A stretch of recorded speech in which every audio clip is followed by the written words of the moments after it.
Bulls must be stronger than anything else. If they sort of weaken throughout the season, will they be able to change? We're ideally, because we're releasing in September, we get to see what happens throughout the strengths and weaknesses of the team. If we were launching right at the start of the season, we'd be more inclined to do the DLC because we'd be guessing at team performance. For example, take last year when Braun did amazingly well. Every developer would just get that completely wrong. You know, you couldn't know that Braun were amazing if you launched at the start of the season. Probably want to do DLC. But because we're coming out in September, next year, so you get another full year of dev cycle. You can see the strengths and weaknesses of the car. So for example, very recently what we've done for the McLaren is they've got the F-Cups, and whilst this is a playable controllable thing, what we've done is improve the aero on that car, so they've got less drag. So when I'm racing at somewhere like Monza or Spa, and I'm on a low drag car, I'm more inclined to play, and I'm sure people will find this annoying player at the time, is you drive with the McLaren, because it's got a superior aero. Red Bull and the other tracks, so we get to see those things.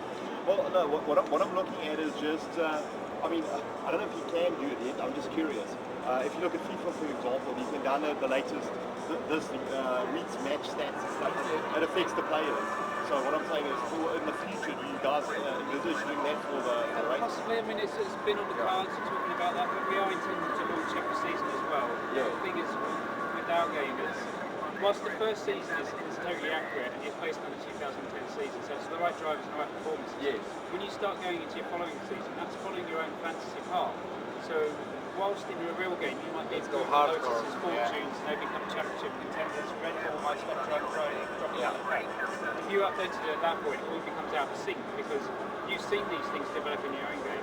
That's only useful if you want to launch a new career. Because every time you launch a new career, it's based on AI can have less brushes without our interaction, right? Absolutely. All right, no, that's interesting. Wow.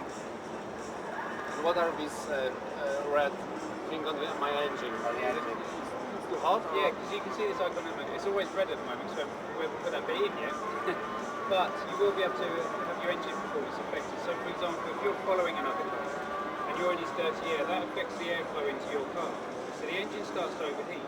You've also got the ability to turn the engine up and turn it down, so you can set it to cruise mode or fast or standard.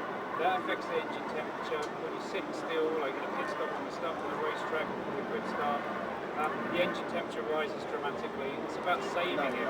All the cars are slightly different as well. What we've been doing recently in multiplayers, handling designing it myself, we've been racing the McLaren and the HRT or some other low-class cars, turning the HRT up to maximum and turning the McLaren to cruise, as if he was coming around to lap you, and just see what the performance differences are between the cars.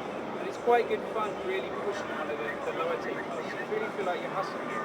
When then you jump into the McLaren, you can really feel that you're able to lean on that car a lot more. The fact that it's just set up a lot better for the tracks, you get quicker time out of it, whereas in the HRT you just feel like it's a full-term workout. Wow!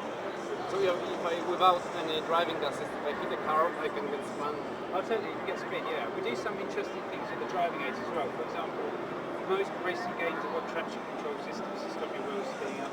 But what we're doing is, for the players that are using all those systems, when you're facing in the wrong direction or you're facing away from the racing line, what drivers do is do a burnout and spin the car around. Not the Austin Powers reverse, forwards, backwards, turn around, three-quarter turn.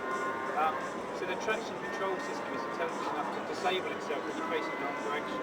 You can just do a burnout, spin the car around, it re-engages and then pull away again. So for the players who drive all the driving systems, they still feel as though they're not getting caught up in anything.